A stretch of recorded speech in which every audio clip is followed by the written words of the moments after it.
Distribution de tracts électoraux à Tiddas, petit village à une centaine de kilomètres au nord-est de Rabat. Dans cette région rurale où l'habitat est dispersé, le souk hebdomadaire est le lieu de rassemblement incontournable pour les partis politiques qui souhaitent sensibiliser les électeurs. C'est la première fois que j'entends parler de ce parti, la gauche verte marocaine. Il y a beaucoup de partis, on ne sait pas si on peut leur faire confiance. Une trentaine de partis sont en lice pour ces élections de vendredi. Au total, 395 députés doivent être élus. La réforme de la Constitution, adoptée en juillet dernier par référendum, octroie davantage de pouvoir au Parlement et au chef du gouvernement.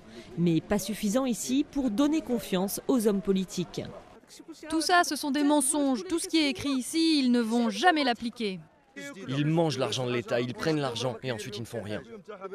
Tu as peur d'aller voter et de te faire avoir. On s'est déjà fait arnaquer une fois, deux fois, alors pourquoi voter encore? Ce n'est pas la peine. Dans le souk, plusieurs petits groupes sillonnent les allées en chantant des slogans ainsi que le nom de leur candidat. C'est la campagne des tambours, ce n'est pas raisonnable. Une campagne électorale doit être faite par des gens cultivés qui vont nous expliquer leur programme. Ici, les gens se font encore acheter et il y a des hommes politiques qui profitent de leur ignorance. L'analphabétisme atteint 30% à l'échelle nationale, plus encore dans les régions rurales. Ici, la pauvreté est la règle, les infrastructures manquent et beaucoup d'habitants se sentent marginalisés. Moi, je ne vais pas aller voter, j'en suis fière. Celui pour qui tu votes, il gagne et puis il s'en va et il t'oublie. Ici, on n'a rien. Même les ampoules des lampadaires dans la rue, elles ne marchent pas et personne ne les répare.